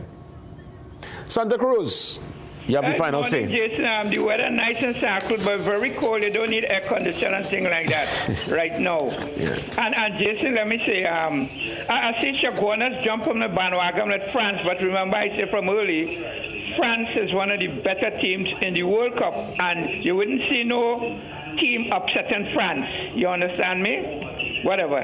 Jason, my concern is that I saw a caption where the Minister of Homeland Security saying that the detention order must be used conveniently and that kind of thing.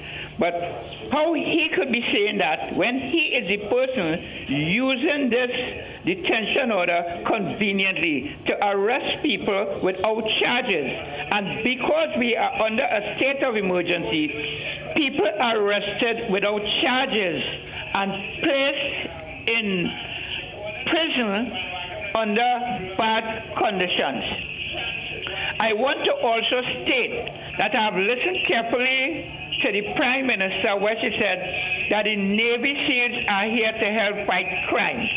Jason, in the history of the Navy SEALs, they don't fight crime. The Navy SEALs was created as a lethal force to take out terrorists, to deal with terrorism and things like that. And they do not go in countries to fight no crime. That is America's lethal weapon. So that narrative is totally false. And we still need to understand why it is that the Navy SEALs is in Trinidad. If you want to fight crime and you want assistance from America to fight crime, they will send the FBI, who is the person authorized to fight crime in terms of dealing with crime in America, and they could assist countries with fighting crime. Jason, so that I think we need to look at these things. We need to pay attention to what is happening in the country, and contrary to what Chaguanas is stating, performance appraisal is done every 6 months to know where we are. And if we present a budget to this country, the budget is supposed to give us the direction where the government is going. Up to now, nobody could tell you what direction this government is going in. And if it is that Chaguanas is saying the government is performing well, then the government went to Parliament and they come to borrow, notwithstanding the fact that they have high oil prices and high gas prices. So thank you, Jason. Thank the people of Santa Cruz. God still bless Trinidad and Tobago. Thank you. Yes, Santa Cruz. Thanks for touching base. So let me give you some a little rundown as to what's happening with the games today. At 1 p.m., Ivory Coast, Cote d'Ivoire against Norway. That's an interesting one. So Haaland will be back. He was rested because they won the group already when they got defeated by France. France will take to the field today at 5 p.m. against Sweden. Now, that on paper should be a foregone conclusion, but the way this World Cup is going, anything could happen. So I would say hold us train, Santa Cruz, hold us train. Don't speak so bold just yet, because this is a strange World Cup. And the final game at 9 p.m., co-host Mexico will take on Ecuador, which also should be a foregone conclusion, but I hope the Mexicans are able to get into the round of 16, similar to what the Canadians did a couple days ago, well, last Sunday, and the USA, they take to the field tomorrow night to try to get to the next round. It's always good to see host countries advance and go far in a tournament. So that's the action. Karen Rose, he joins us next, our digipreneur. Interesting topic ahead. Stick around.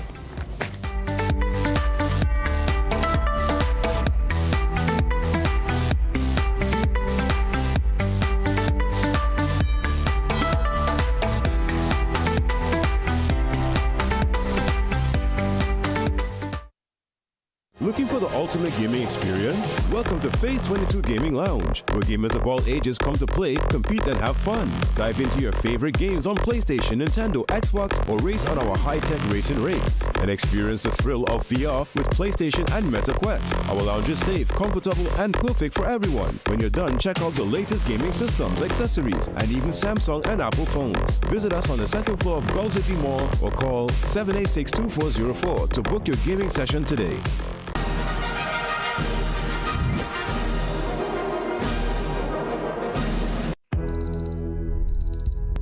Ever wonder how the way you start your day can make all the difference?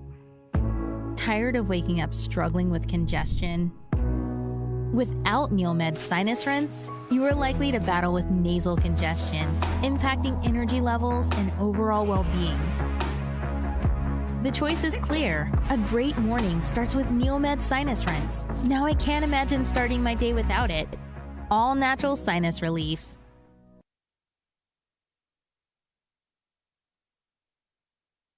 Kickstart your career in IT with the BSc Information Technology from the University of Bedfordshire, delivered at CTS College. The BSc Information Technology equips students for the latest jobs in the IT field. Benefit from online learning environment, dedicated program manager, WhatsApp groups with students and lecturers, shared drive with lecture notes, recordings, assignments, and more. Tutorial support for assignments. Email CTS College on study@ctscollege.com. Some of us like to test limits, but there won't always be second chances. Obey the speed limits. Maybe you don't value your life, but others value theirs.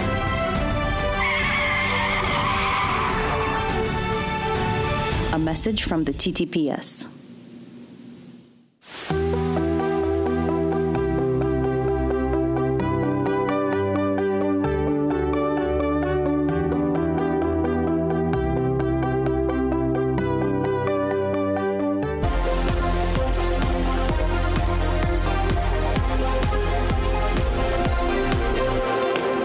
Have no fear, the Digipreneur is here. Karen Rose joins us on the Zoom line, checking in from Thailand on this Tuesday morning for us, but Tuesday evening for Karen via his part of the world. Great to see you, man. Always smiling. How was the last week, bro? I can't complain, man. It's been a busy week. It's been an interesting week. I think so many things are changing. So much is happening in the world. It's been a good week. I can't complain, Jason. Give thanks, give thanks. Again, today's topic, very interesting. We're going to treat with those who are considering business, making that big move. And you're asking to do, at least putting forward the proposition that why today, as of today, right now, this moment, this right very now. Moment, right now, why today is the best time to start a solo business. There are many who think about it, and you know, the hardest part of starting something, Karen, is really starting something, just to start. Why now, Karen? Why now? Why this moment? Despite all what's happening, because you know, people, I mean, you're in Thailand, but the reality is the ground a bit hard right now in Trinidad and Tobago, and there are many who trying to kind of get over the line and to even consider a business. You need capital, right? So you're thinking, well, how I could even start if I just trying to get over the line month by month. Why not? Yeah, no. So solopreneurship right now has gone through a tremendous change over the years. And 2026 has probably been the year where there has been the most amount of change since the start of the social media era, since the start of the actual internet era. There are so many platforms, you know, spearheaded by artificial intelligence, where all of these things now are combining, and they're converging, they're converging and they're giving more power to people. So solopreneurship, one of the biggest reasons why I'm bringing this forward, especially for us here in Trinidad and Tobago, is because this is what I really believe has to happen for us to start gaining some type of semblance of forward development happening in the country. We know things in Trinidad and Tobago are hard. All of the businesses that, when people think of business, the things that they want to start, are all requiring heavy capital investment up front. The difference today is that anybody who really looks at the fields and gets into starting a business for themselves, the biggest aspect that has changed is now you can start a business with absolutely no money. You do not need money to start a business in 2026. However, the problem is, and this is the biggest problem, because we have not been keeping up with the rest of the world over the last 10 to 15 years, and we continuously keep on creating businesses that require foreign exchange, that require big investments up front, we have not positioned our business community and our economy, we have not positioned it well for the age that we are in. And I love listening to the program, and especially love when I see guys like Vivek Sharan come on in the morning. And I like listening to him. But some of the things that he was talking about within his own speech are still rooted in business ethos from 1970, right? When we talk about moving to other places, we have tools we spoke about like last week that allow us to get paid online, where people are now more mobile than ever.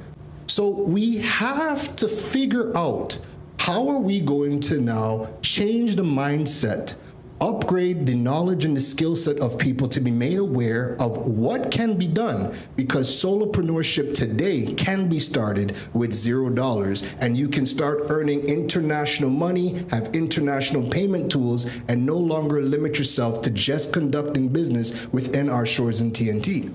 So, opening a business, there are certain there's paperwork that needs to be done, and we always hear of the ease of doing business and the frustration people go through to register, to find the name, to do the VAT. So let's take it from the traditional business, the motor, and then we could go now into your world, that digital space. Is there still lots of paperwork and red tape and bureaucracy to get a digital or to get an online business going? So just walk me through the two aspects, the traditional business and the online business that you kind of govern. Yeah, so the main thing is that if anybody is going to start a business in the digital space, the learning can happen through online courses, through YouTube University. There's a wide variety of ways that you can pick up new skill sets. When you're talking about registering the business, and this is what's really interesting, somebody who decides to learn a skill set digitally, they don't necessarily have to register a business to start getting clients and making money, right? You can easily sign up for a PayPal account, which doesn't require you to have anything. You could just have an email address, go and register the business. We spoke about Sendana last week, which is a payment tool that has been developed out of Jamaica. To go and register for that, you don't need to have a registered business. You don't need to have a registered business for PayPal. So having the most important mechanisms, which is being able to get paid, and then access to platforms like social media, LinkedIn, the freelancing platforms, Fiverr, you have a whole lot of mechanisms to go and get clients. So if you can learn the skill sets for free or learn them online, if you can get paid through tools that do not require you to register a business, but then you can also now get paid, get clients, and again, you don't have to register the business, that makes it even more easier to start. Now, that's where you want to talk to your own local financial accountants to talk about how you're going to go about filing your taxes, because even though you have an online business, and this is a big question I always get asked, people will come and they'll ask, well, you have PayPal, you have clients abroad, how do you pay taxes? You pay taxes exactly how you would with like anybody else.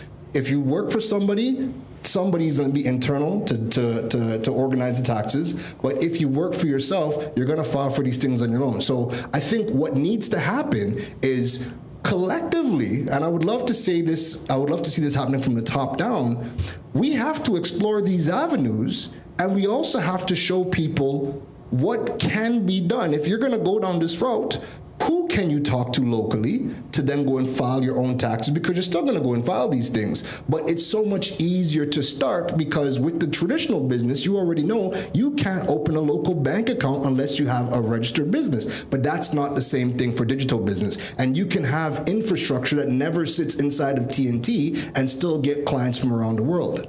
How does one scale? Obviously, you're going to start your business, you'll want to grow.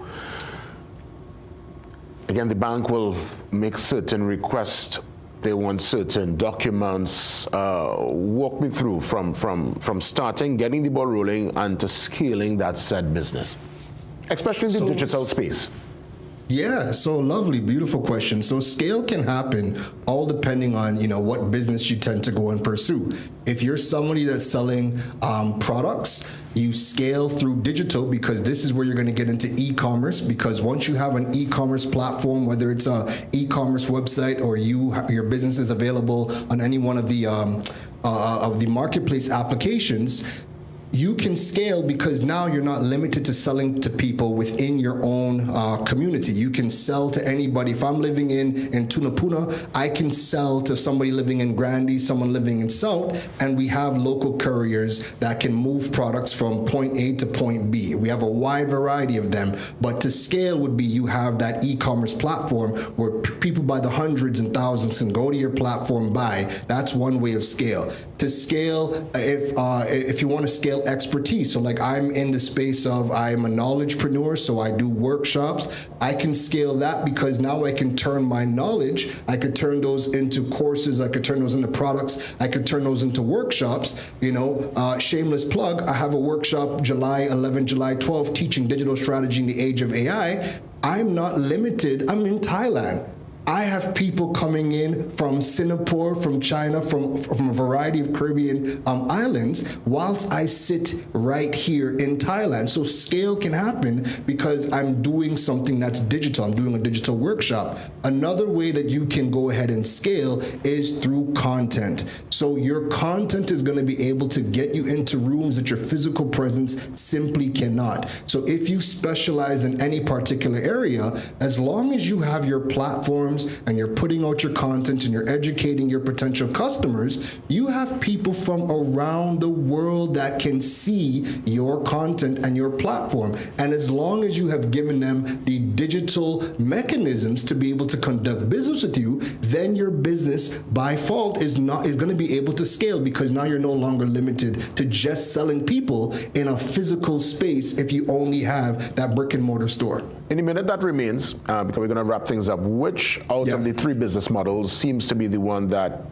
could, again, we don't want, I'm not here to promote instant gratification, but there are folks who think of the timeline and they want to basically get that money as soon as. Would you say selling something, being a knowledgepreneur, or being able to do content? Which business model is the one that, out the park, 6 runs? So the easiest thing to always generate money is selling somebody else's products, right? As long as you can get a product low and you can sell it high, you can make money. That is always the easiest. But Jason, this is the problem. That is the reason why we are in so much problems, because everybody starts businesses that physically require you to purchase products, which uses up foreign exchange, and then they complain when we have no access to foreign exchange to go and buy products. We need to get more into the mindset of what can we sell on the international market. Physical products also have the hindrance of you having to move a physical product from point A to point B. There's logistics, there's fees, and there's things that incur. If we can get more people getting into service-based businesses, and you would have heard of me saying about this over the past couple of months, if we can get more people into service-based businesses, we have the international digital payment tools. We can generate foreign exchange. You don't have a physical product that you have to hold and keep somewhere and move from point A to point B. So in the medium to long term, we have neglected TNT for so long. We keep starting businesses that are no longer fit for purpose for today's day and age. We have to make this change because it's only getting harder while the rest of the world is taking advantage of all of the benefits of the tools and platforms available to us today that we are not doing, which is why we are still stuck, which is why everything you see happening is crumbling before our eyes. Karen Rose, as always, great conversation. Have a safe one, God bless, and we'll get a chance to touch base again next week, God spare. For sure. Take care, Jason. We'll talk. Karen Rose, digipreneur, bringing it in real time, no chaser. He's out there in a different world, but he's seeing things through a different lens, and he's been talking this for quite a while, even when he was living in Trinidad. So Karen, thanks a lot for checking in. Up next, we get into our Conversations on Cancer, very important conversation. National Men's Health Awareness Month, and Dr. Vasant Basdio is going to lead us off. See you soon.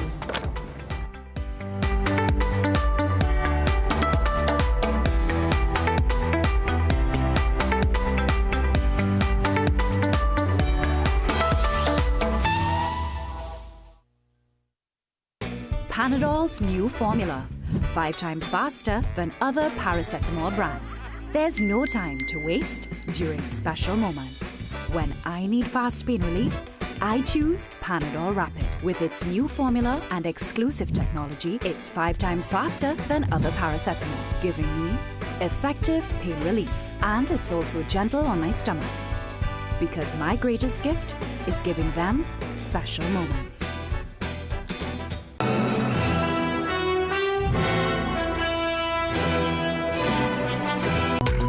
The Israelite Church of God in Jesus Christ, teaching the truth about God's people, God's plans, and the secrets of God, all written within the pages of the Holy Bible, which is the Word of God. Watch The Hidden Truth every Thursday at 5:30 a.m. to 6 a.m. on CNC3.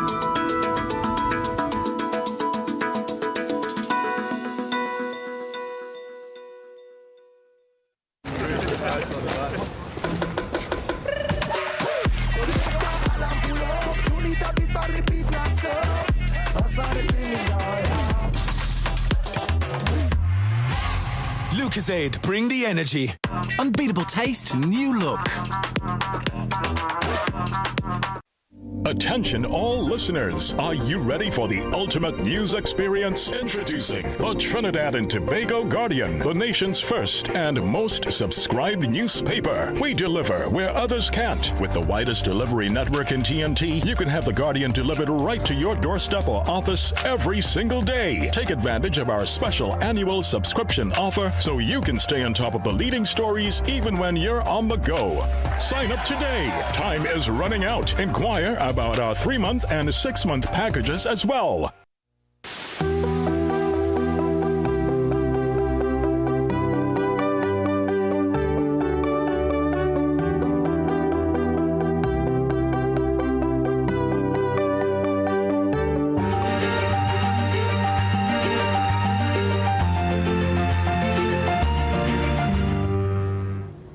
Conversations on Cancer this and every Tuesday. Primary health physician Dr. Vasant Basdio joins me on the Zoom line. Always a joy to have Dr. Basdio on the program. We always conduct open, frank, honest discussions, and your candor, your advice is one that I take to heart, and I know all the men looking on, all the women looking on, they also listen in keenly. Let me say welcome as always, and great to see you. Good morning.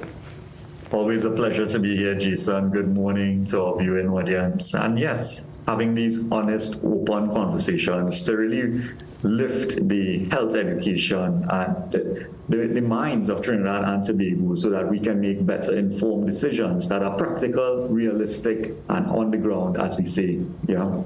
So we're coming out of today is what? The last day of Men's Health Month, this month of June? Yes. Great. Yes.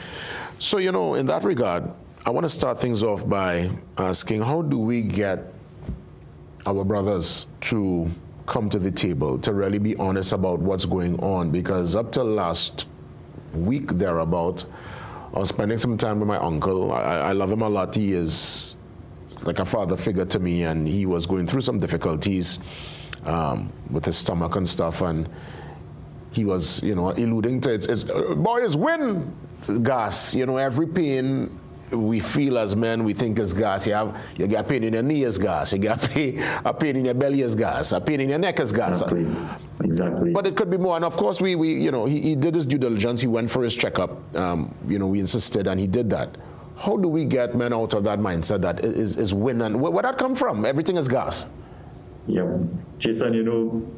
You ask a man, you and I, we talk about football, we talk about politics, we talk about cars, engines, we know all the ins and outs of it. We know when something is going bad, we know who is a manager for a team, who has to go, who is the top scorer, ask us who score about both any of the last few World Cups, we know it. But when it comes to our own personal health, we men have this culture, especially here in our sweet TNT, of hiding, masking, and saying, nah man, that's ignoring the engine lights, as we say, that too will pass.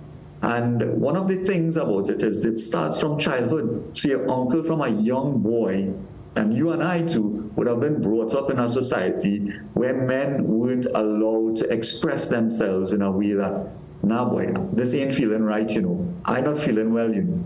Feeling more tired than usual. And we will let those symptoms pass for a long time before actually expressing it. And even when we do express it, we have this sense of denial that, nah man, I good, I strong, I good. This is just a piece of pain that is, as you say, it's gas, it's a back pain. I'll watch it for 3 months or 6 months. I'll get over this. So we have to change that culture here in Trinidad and Tobago, amongst the men especially, that we should be a little more expressive. A lot of men in Trinidad, I realize, we hide, we mask our symptoms or suffering in silence. So we would either get busy in work, drown ourselves in just doing, reaching home, just quiet. And another thing too is that we have to create the environment for men to express themselves. So for persons, family members like yourself, Jason, for partners, loved ones, we have to encourage men to be more expressive, to be like, hey,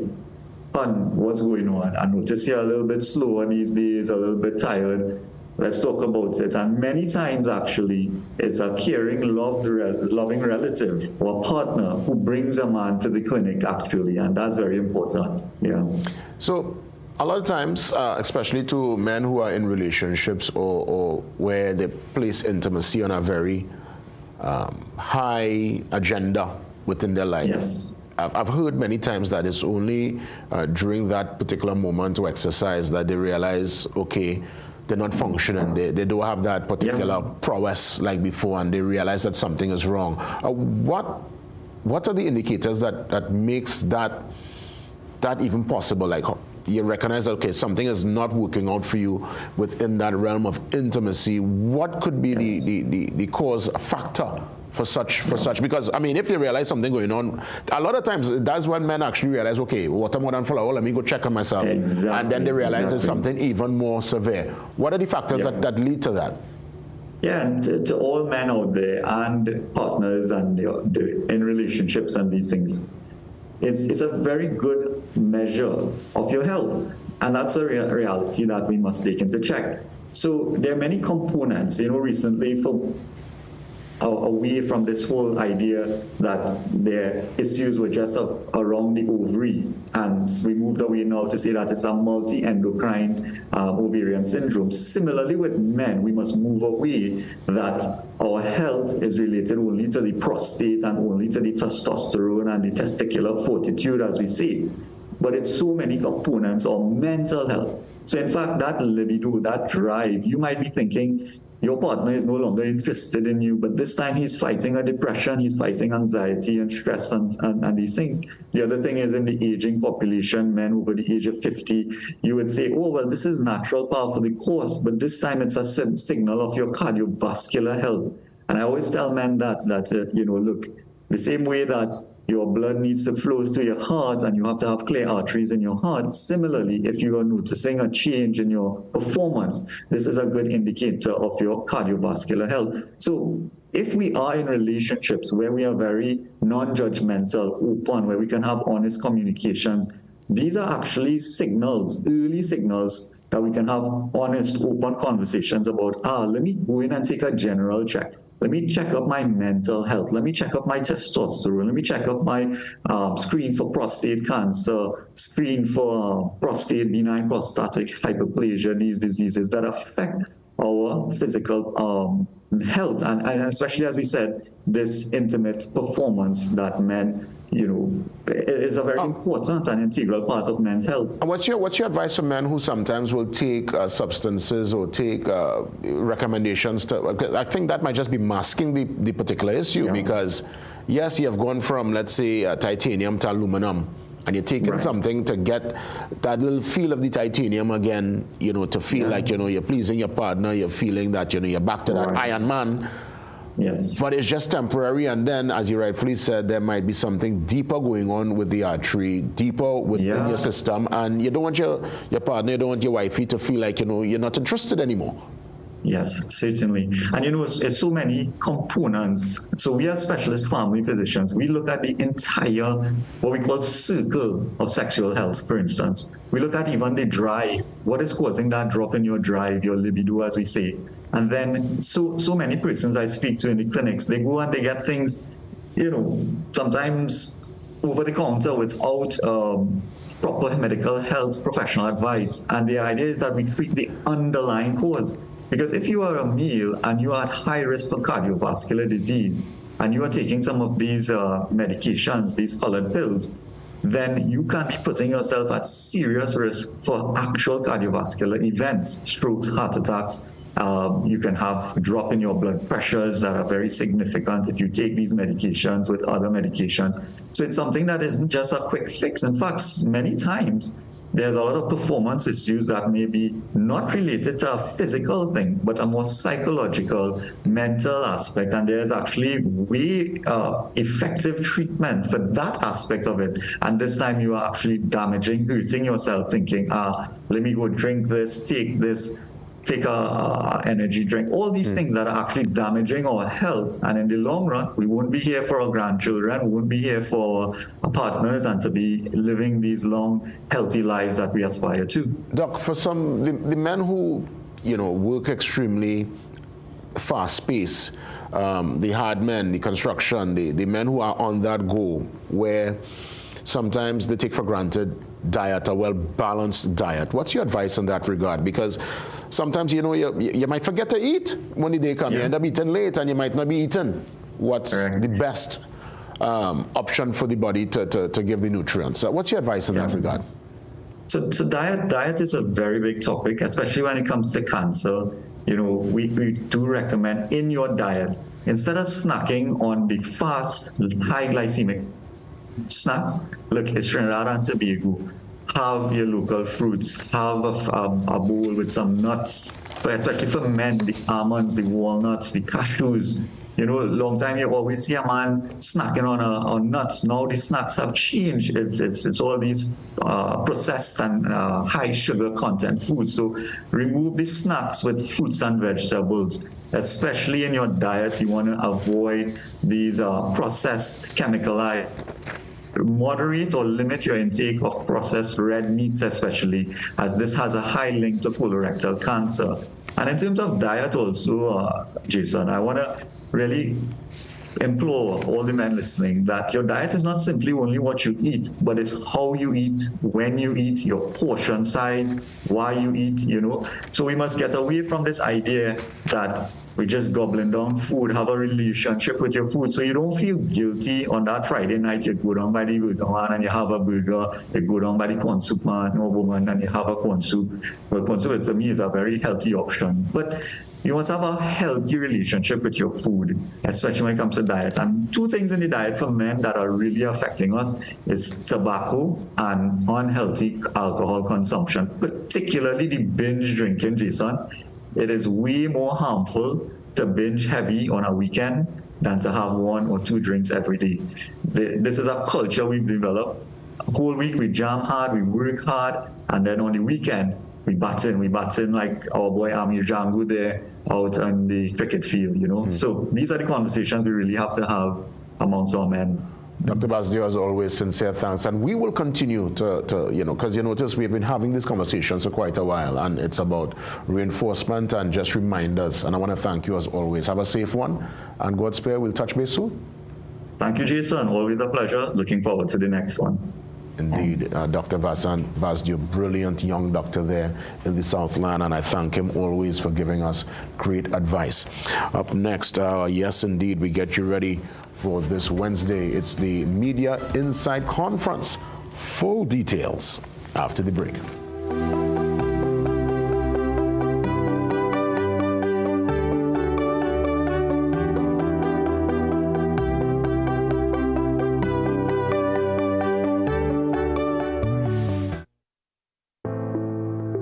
Life, what a wonderful journey we're on. Each stage is unique. And at Tata Life, we not only understand, but also appreciate that you'll have different needs at different times.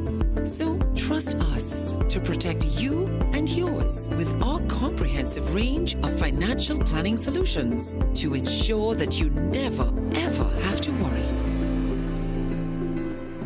To learn more, contact a Tata Life advisor or visit tatalife.co.tt today. For the many stages of your life, Tata Life, a member of the Answer McCall Group.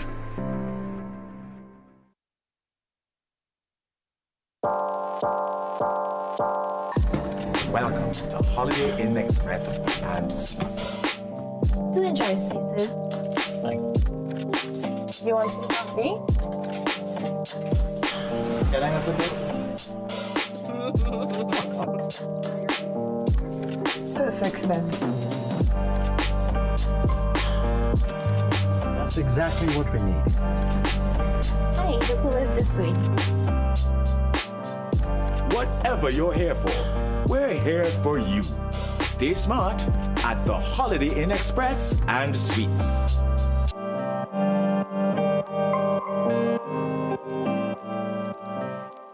Meet baby Max and his friends. Growing up strong means getting the right nutrients. That's where Astamin C comes in, packed with essential amino acids and vitamin C to support healthy growth, brain development, strong bones and muscles, better immunity, and appetite in picky eaters. Just 7 drops a day in milk, juice, or directly by mouth. Simple, effective, and nutrient-rich.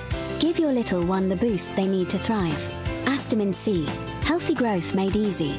Available at pharmacies nationwide. You can make your goals unfold, go get it. You can live your dream, join the team, let's do this. You can get the help you need to succeed with Rand Credit Union. You can believe that you can achieve. Big goals, small ones too. Rand Credit Union, we've got you. No more waiting, that won't do. Make someday today. One life, so make it good. Live the way you know you should. With Rand Credit Union, yes you could. Make someday today. Live your best life today with Rand Credit Union.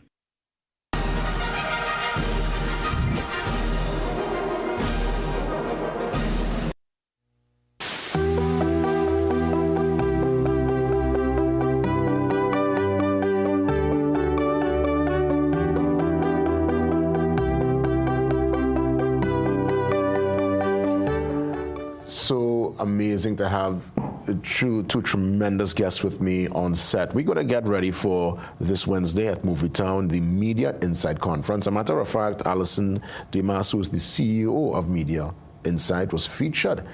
Big papers article, you know, look, she's smiling there, you know, already showing the history and the story. 15 years. Yes, 15 years. Tremendous, tremendous. And Thank of course, you, Jason. Congratulations, and you're most welcome. I want to, of course, welcome the president of FEBEP, Todd Murphy, out of the U.S., FEBEP. Yes, correct. You nailed it. That's the acronym for what exactly, Tom? It's a French acronym, so no one really knows what the words are. But it's essentially the World Trade Association for Media Monitoring and Analysis. Fantastic. So all the people in the world like Allison, some who maybe aren't as good as her services, we all belong to one organization, and we can trade ideas, and it's a great consortium of people like Allison and myself and media intelligence companies. Amazing. And Todd is going to, of course, give so much more on Wednesday because he is the keynote speaker. Yeah. Allison, you know, 15 years, what a journey. For those looking on, just a brief overview as to the business model and the 15 years journey thus far. Yeah, well, we started off focusing on monitoring advertising on broadcasts, radio, television, newspapers. And then as technology evolved, we then started monitoring news, broadcast news, newspapers. Then, of course, social media became a big thing. So we also started tracking conversations across social media.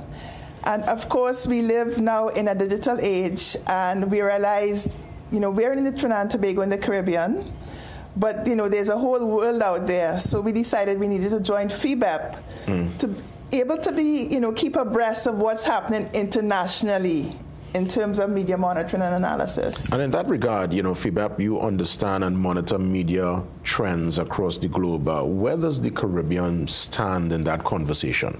Great question, and I'd say, the Caribbean, when I think of the Caribbean now, and I've traveled globally and looked at media monitoring organizations all over the world, the Caribbean media monitoring really is Allison. The success story is how well she's done in just 15 years.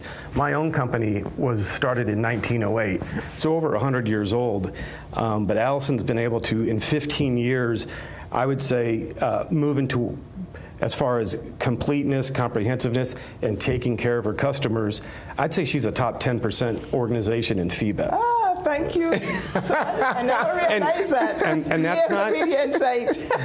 That's not just because she's buying me breakfast, but I truly mean that she's a top 10%er.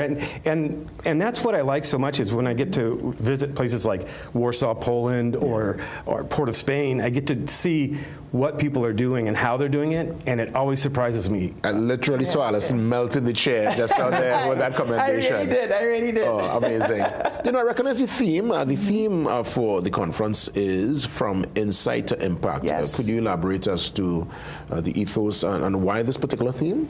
Yes, because what we realized after 15 years, that monitoring, which is basically tracking media, what is being said in the media, who's saying it, who are the influencers that are exerting authority, we realize that that's not sufficient because clients keep saying, okay, this data is great, but what do I do with it? So we realized we had to go to the next step, which is insight, which provides all the measurements, what's your share of voice, what's the sentiment, is it negative, neutral, positive, to actually empower organizations to make business decisions. So that's where the analysis comes in, and the impact then is having the information to then make decisions. It would be remiss of me not to ask President Murphy about AI. That was a word that was not in the conversation when you started 15 years ago. It definitely wasn't. It's in the mix now, and when we consider media intelligence and the trends, how do we balance AI, that's obviously going to be here to stay, but also that human-led kind of presence? How can we strike that balance? Well, and human-led's the great way to preface that conversation because AI is a great tool. It's going to be a great facilitator for new businesses. Even your prior guest, Karen Rose, speaking about solopreneurs, they can leverage AI in a way that will be unprecedented in prior decades. In the media intelligence industry, it's going to help companies like Media Insight do things quicker, do things more accurately, but with the human in command, as we call it, the context will always be truthful and accurate because AI has the tendency to synthesize an answer, but a human has the ability to say, that's a good answer, but it's not quite right. And things, whether it's, I've heard that you were one of the Caribbean's greatest DJs in the past. If it creates a story about you that wasn't true, you could read that story and you would say, this part's not true. It pulled together two things that aren't correct. That's why an organization like Media Insight has trained professionals to handle that context. Well said, well said. And also, as I will elaborate during the conference, which is why people should attend, at Media Insight, we are also going to be developing our own AI. Because, of course, in the Caribbean, we have our own language, we have our own nuances. And also we have a vast database of Caribbean media, whether it be radio, television clippings, even social media conversations. That you could consolidate. Exactly, yes. In the limited time, because I know we're going to wrap things up very soon, how does one attend the conference? Is there still space? Yes, there's still space. It's a virtual conference, so you can attend in person or virtually. Registration is online, www.media-insite.com/impact-insight. Insight to impact, sorry. Excellent. And I'll let President Todd Murphy have the final say. What you hope will be the biggest takeaway in the couple seconds that remain? What you hope will be that big takeaway from the conference on Wednesday? I think the biggest takeaway is what you have here in the Caribbean with Media Insight brings that context, that authenticity, that truth that will allow companies, whether they're small or large, to uncover opportunities. That insight to action generates opportunities for companies to become better, do more, sell more, whatever their goals are. Insights and action is what is needed. The second thing is, I would extend an invitation to you to join us at no cost on me to the conference. Yes. I endorse that. Looking forward to seeing you tomorrow, Jason. I'll be there because, I mean, it's a massive learning curve, especially the chair and the seat that I occupy every morning. It's one that will only just give me even more knowledge and more insight, as you rightfully said. I appreciate you. And of course, Guardian Media is the official media partner. Excellent. So all the more reason for you to be there. Definitely. Thank you so much for the invitation. I will. And to President Todd Murphy, to CEO Alison Timas, thank you so much for being here, sharing the morning with me and the audience. Thank you very much. God's spare. I'm back for more tomorrow. Have a great one. And by all means, let's have a safe and productive day, TNT. All the best.